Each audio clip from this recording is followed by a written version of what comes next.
Hello everyone, my name is Nikhil and welcome to the channel. आज का ये video UPSC EPFO की जो नोटिफिकेशन निकली है, इस फॉर्म को भरते वक्त जो आपके डाउट आ रहे हैं और इस फॉर्म को भरने में जो परेशानियां आ रही हैं वो सारे आपके क्लियर कर दूंगा। बस आप इस वीडियो को पूरा देखिएगा क्योंकि आपको फॉर्म भरना भी मैं सिखाने वाला हूँ इस वीडियो के अंदर। ठीक है, तो काफी चीजों के ऊपर हम बात यहाँ पे करने वाले हैं। ठीक है, तो आप ये देख सकते हो, ये वेबसाइट है। आपको अप्लाई जब ऑनलाइन करना होगा, लिंक डिस्क्रिप्शन में दे चुका हूँ, डायरेक्ट वहां पे लिंक दिया हुआ है इस पेज का जो आपको ये सामने दिख रहा है। वरना आप यहाँ पे देख सकते हो upsconline.nic.in। यूपीएससी ऑनलाइन गूगल कर दोगे तो भी आपका ये सबसे पहले लिंक जो होगी वो अपने आप ही ये आ जाएगी और आप इस पेज के ऊपर आ जाओगे। यहाँ पर जो आपको दिख रहा होगा ना, वन टाइम रजिस्ट्रेशन OTR। अगर आपने यूपीएससी का पहले कोई फॉर्म नहीं भरा हुआ है तो ये आपको रजिस्ट्रेशन करना पड़ेगा। अगर आपने पहले भरा हुआ है तो आप उसी आईडी से लॉगिन कर लीजिए और आप इसके अंदर अप्लाई कर सकते हो। अब आपको दिखाने वाला हूं कि कैसे। देखिए, सबसे पहले हमको ये सबसे पहले लिंक पे क्लिक करना है। ये सारा हो जाने के बाद हमको ये दूसरे लिंक के ऊपर क्लिक करना है। उसके बाद हमारा एडमिट कार्ड वगैरह जब आएगा तो चीजें यहाँ पर दिखेंगी। हम सबसे पहले भी क्या करते हैं, ऊपर वाले लिंक के ऊपर क्लिक कर लेते हैं। ये आपको दिख रहा होगा सामने। मैं अपने आप को हटा लेता हूं ताकि आपको स्क्रीन ठीक से दिखे। ठीक है, तो मैं हटा चुका हूं। अब आपको दिख रहा होगा ये सारी स्क्रीन है। यहां दिख रहा होगा रजिस्ट्रेशन, ऑलरेडी रजिस्टर्ड, वेरिफिकेशन और डैशबोर्ड। इसको आप भूल जाइए। यहां पर लिखा है ईमेल, मोबाइल नंबर और OTR। ये अगर आपका पहले से ही आईडी है बनी हुई है यूपीएससी के साइट पे तो आप ईमेल आईडी या फिर अपने फोन नंबर से OTP मंगवा करके लॉगिन कर सकते हैं। जिसके पास नहीं है वो यहाँ पे न्यू रजिस्ट्रेशन पे आके क्लिक करेगा।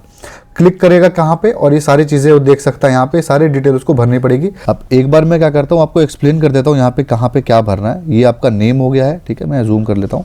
ये आपका नेम हो गया। यहाँ पर आपको अपना नाम डालना है। जो आपका आधार कार्ड पे लिखा होगा वो नाम नहीं डालना है। जो 10th के सर्टिफिकेट में लिखा होगा वो नाम डालना है। ठीक है, और उसी नाम को दोबारा डालना है। हैव यू एवर चेंज, क्या आपने अगर आप अपना नाम कभी चेंज किया है, सरनेम भी चेंज किया है, तो आपको यहाँ पे यस ऑप्ट करके और वो अपना चेंज किया हुआ नाम लिखना है। लेकिन यहाँ पे हम नो कर दे रहे हैं फिलहाल।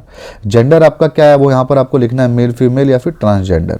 उसके बाद उसी को वेरीफाई करना है। डेट ऑफ बर्थ लिखना है। उसके बाद फादर्स नेम लिखना है, उसको वेरीफाई करना है। मदर्स नेम लिखना है, उसको वेरीफाई करना है। उसके बाद हमारा माइनॉरिटी, अगर आप माइनॉरिटी कम्युनिटी से आते हो तो आपको यहाँ पे ऑप्शन सिलेक्ट करना है यस और चुन लेना है। जैसे आप मुस्लिम हो, अगर मुस्लिम हो, क्रिश्चियन हो, तो ऐसा सिख हो, तो आपको यहाँ पर चुन लेना है कि आप क्या हो। ठीक है, हम इसको नो कर देते हैं। वैसे ही आपका मोबाइल नंबर यहाँ पे डालना है। अल्टरनेट मोबाइल नंबर आप डालना दूसरा, क्योंकि अगर इसके अंदर कुछ प्रॉब्लम आती है तो अल्टरनेट मोबाइल नंबर पे ही आपको वो चीज़ें भेजेंगे। वैसे सेम आपको ईमेल आईडी भी अल्टरनेट ईमेल आईडी दूसरी डालना, किसी दोस्त की या फिर अपनी ही दूसरी आईडी, ताकि यहाँ पर कुछ रिसीव ना हो तो वो लोग यहीं पर भेजेंगे। उसके बाद आपको 10th का अपना रोल नंबर डालना है। उसके बाद आपका जो सिक्योरिटी क्वेश्चन, मतलब अगर आपका लॉगिन नहीं हो पाता है, कल को सब कुछ भूल गए, सारी मेल आईडी भूल गए, तो यही जो यहाँ पर क्वेश्चन आपसे पूछा जाएगा ना, क्वेश्चन 1 क्वेश्चन 2, यही क्वेश्चन आपसे वहां पर पूछा जाएगा। आप आंसर दे पाओगे तभी आपको ये लोग लॉगिन करेंगे। और ये जो ऊपर कैप्चा लिखा हुआ है, इस कैप्चा को यहाँ डाल के सबमिट क्लिक करना है और आपका रजिस्ट्रेशन का प्रोसेस कंप्लीट हो जाएगा। तो फटाक से मैं फास्ट फॉरवर्ड में सारी डिटेल भर देता हूं और दिखाता हूं नेक्स्ट स्टेप में क्या होने वाला है। यहां पर हमने अपना OTP डाल दिया है। अब इसको वेरीफाई OTP पे क्लिक करना है। तो हमारा ये वन टाइम रजिस्ट्रेशन सबमिट हो चुका है, वेरीफाई हो चुका है। यहाँ क्लिक करके आप चाहो तो इसको प्रिंट भी कर सकते हो। ठीक है, अब हमको कुछ नहीं करना, लॉगिन पे क्लिक करके अपनी आईडी से इसको लॉगिन कर लेना है। कैसे होगा अभी दिखाते हैं। मेल आईडी से करना है, मोबाइल नंबर से करना है, सेम इसी तरीके से। जिसका पहले अकाउंट बना हुआ था वो तो यहाँ पे आके कर ले रहा था लॉगिन, और जिसका अभी रजिस्ट्रेशन कराया उसको भी यहीं पर आकर के लॉगिन करना है चीजें। तो यहाँ पर हम डाल देते हैं और OTP मंगवा के रजिस्टर करते हैं। तो जैसे ही आप लॉगिन करोगे आपकी इन्फॉर्मेशन यहाँ पर दिख जाएगी। आपको पासवर्ड बनाने के लिए यहाँ पे पेज आ जाएगा। इस पेज पे आपको अपना पासवर्ड बनाना है। ठीक है, ये जो आपको सामने पेज दिख रहा है, ये नाम आपका लिखा हुआ है, सारी डिटेल यहाँ पे लिखी हुई है। यहाँ पे क्लिक कर सकते हो जो भी आपको चीज़ें अगर चेंज करनी है तो। ठीक है, click to change, click to change, click to change, जो चीज़ें यहाँ लिखी हुई है। पासवर्ड अब अपना आप बना लो। तो ये हमने सारी चीज़ें यहाँ पे देख ली हैं। सबमिट पे क्लिक करना है और जो भी आपका पासवर्ड है ना, नीचे बता रहा होगा कि भाई ये चीज़ें इसके अंदर कमी, जो टिक लग गया तो आपका पासवर्ड करेक्ट है। अब आपको अपने ब्राउज़र पे पासवर्ड सेव कर लेना है और आपके सामने ये पेज आ जाएगा कि भाई आपका एप्लीकेशन स्टेटस अप्रूव हो चुका है। ठीक है, आपका फर्स्ट स्टेज ही हो चुका है। और इसके अंदर एक चीज़ बता दूं, अगर आपके OTP में प्रॉब्लम होता है लॉगिन करते वक्त ना, रजिस्ट्रेशन करते वक्त हो या फिर लॉगिन करते वक्त हो, तो आप समझ के चलिए सर्वर पे काफ़ी ज़्यादा लोड है। जो सर्वर ये मैसेजेस भेजता है OTP के, उसके ऊपर लोड है। तो आपको क्या करना है, थोड़ा वेट करना है। तो कोशिश करनी है रात में फॉर्म भरने का। अगर रात में नहीं भर पाते हो तो आपको क्या करना है कि अगले दिन आप भरते हो सुबह, तो सुबह सुबह भर दो, या फिर ऐसे वक्त पे भरो जहाँ पे कम बच्चे अप्लाई कर रहे हों, और अगर आप ज़्यादा बच्चों पे भी अप्लाई करोगे, थोड़ा वेट करो, OTP आ जाएगा। आपको टाइम मतलब चेंज करना है, ऐसा नहीं हो सकता कि नहीं आएगा, आएगा किसी न किसी समय पे आपका ज़रूर आएगा। ठीक है, ये हमारा काम हो चुका है यहाँ पे। अब हमारे पास ये ऊपर दिख रहा होगा, सबसे इंपॉर्टेंट चीज़ दिख रहा होगा, ध्यान से देखो, ये dashboard, withdrawal, latest notification, application status, application history, view profile, update, edit profile. यहाँ पर हमको जो ये लेटेस्ट नोटिफिकेशन है ना, यहाँ क्लिक करना है। जब यहां क्लिक करेंगे तो जो भी, जैसे ये नौकरी अभी निकली हुई है ना, इसके अलावा कुछ और निकला होगा तो वो भी सब लाइन से यहां पे आ जाएंगे। तो ये हमको अभी भरना है। तो ये आपको दिख रहा होगा, यहाँ पर चीज़ें दिख रही होंगी जो भी इसकी डेट कब से कब तक फॉर्म भरने की है। ये आपका, अगर आपका जो पिछला वाला है ना जिसमें हम 10th का रोल नंबर डाल रहा था, अगर उसको चेंज करना है, अपडेट करना है, तो यहाँ क्लिक करना है। पार्ट 1 के अंदर हमको करना है तो यहाँ पे क्लिक करेंगे, पार्ट 1 हम भरेंगे। पार्ट 1 जो भर देगा उसके बाद ये नॉट एक्टिव लिखा है ना, ये एक्टिव हो जाएगा अपने यहाँ पे पार्ट 2। तो पहले आपको पार्ट 1 फिल करना पड़ेगा। पार्ट 1 पे यहाँ पे क्लिक करते हैं और देखते हैं, तो यहाँ पे सारी चीज़ें आ रही हैं, इसको आपको एक्सेप्ट कर लेना है, यस कर देना है यहाँ पे। और ये सारा आपका जो चीज़ें पुराने जो आपने भरा था OTR, वहाँ से चीज़ें उठा करके यहाँ पे डाली गई हैं। पोस्ट अप्लाइंग फॉर आपको यहाँ पे चुन लेना है, असिस्टेंट प्रोविडेंट फंड कमिश्नर या फिर EO या फिर बोथ। तो बोथ आपको चुन लेना है, क्योंकि बोथ ही के लिए अप्लाई करिए आप।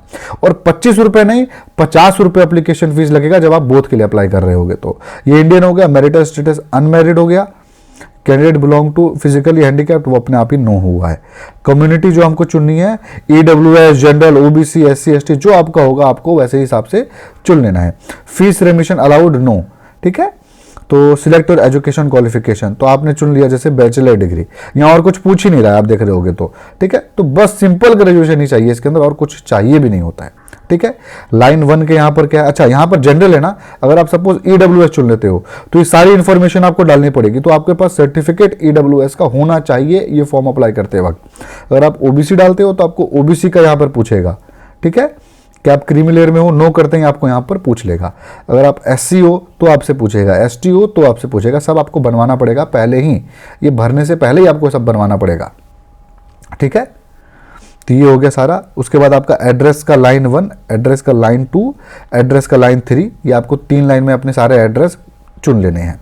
ठीक है, आपको पिन कोड डालना है और आपको फ़ोन नंबर डालना है। ठीक है, तो यहाँ हम डिटेल भर देते हैं, सारे डिटेल में भर करके इसको फास्ट फॉरवर्ड करता हूँ। तो जैसे हमने सबमिट किया एप्लीकेशन फॉर्म के पार्ट 1 को, सबमिट करते ही हमसे वो पूछता है कि क्या एज रिलैक्सेशन हमको क्लेम करना है। अगर नहीं करना है तो नो करके हम उसको सबमिट पे क्लिक कर देते हैं।